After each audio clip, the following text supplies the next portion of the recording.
যুক্তরাষ্ট্র ভেনেজুয়েলার একটি পুরনো গবেষণা রিঅ্যাক্টর থেকে 13.5 কেজি উচ্চমাত্রায় সমৃদ্ধ ইউরেনিয়াম সফলভাবে সরিয়ে নেওয়া হয়েছে। মার্কিন জ্বালানি বিভাগের national nuclear security administration NNSA এ তথ্য জানিয়েছে। যুক্তরাষ্ট্র, যুক্তরাজ্য, ভেনেজুয়েলা এবং আন্তর্জাতিক পরমাণু শক্তি সংস্থা IAEA এর যৌথ অভিযানে কারাকাসের কাছে অবস্থিত RV-1 রিঅ্যাক্টর থেকে এই ইউরেনিয়াম অপসারণ করা হয়। 1991 সালে গবেষণা কার্যক্রম বন্ধ হয়ে যাওয়ার পর সেখান থেকে 20% বেশি সমৃদ্ধ এই উপাদান মজুদ ছিল। অভিযানে ইউরেনিয়াম স্থলপথে বন্দরে নিয়ে যাওয়া হয়। এরপরে যুক্তরাজ্যের বিশেষ জাহাজে করে যুক্তরাষ্ট্রের সাউথ ক্যারোলিনার সাভানা রিভার সাইটে পাঠানো হয়েছে। সেখানে এটি পুনঃপ্রক্রিয়াজাত করা হবে।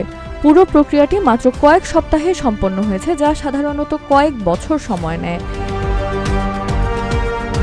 NNSA প্রধান ব্র্যান্ডন উইলিয়ামসন বলেন, প্রেসিডেন্ট ট্রাম্পের দৃঢ় নেতৃত্বের কারণে এই জটিল অভিযান দ্রুত সম্পন্ন হয়েছে। এটি দক্ষিণ আমেরিকা ও যুক্তরাষ্ট্রের জন্য পারমাণবিক ঝুঁকি কমিয়েছে এবং নতুন ও পুনর্গঠিত ভেনেজুয়েলার বার্তা দিয়েছে। এই ঘটনার রাজনৈতিক তাৎপর্যও বেশ গুরুত্বপূর্ণ।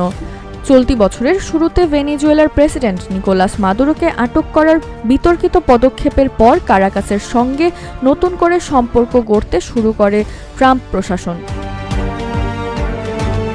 ইতোমধ্যে দুই দেশের মধ্যে কূটনৈতিক যোগাযোগ বেড়েছে, পুনরায় চালু হয়েছে মার্কিন দূতাবাস, এমনকি 7 বছরের বেশি সময় পর সরাসরি বাণিজ্যিক ফ্লাইটও চালু হয়েছে।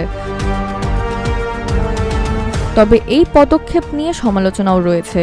ভেনেজুয়েলার গণতন্ত্রপন্থী নেতারা বলছেন, ট্রাম্প প্রশাসন দেশটির স্বার্থ উপেক্ষা করে শুধু নিজেদের কৌশলগত স্বার্থকে প্রাধান্য দিচ্ছেন।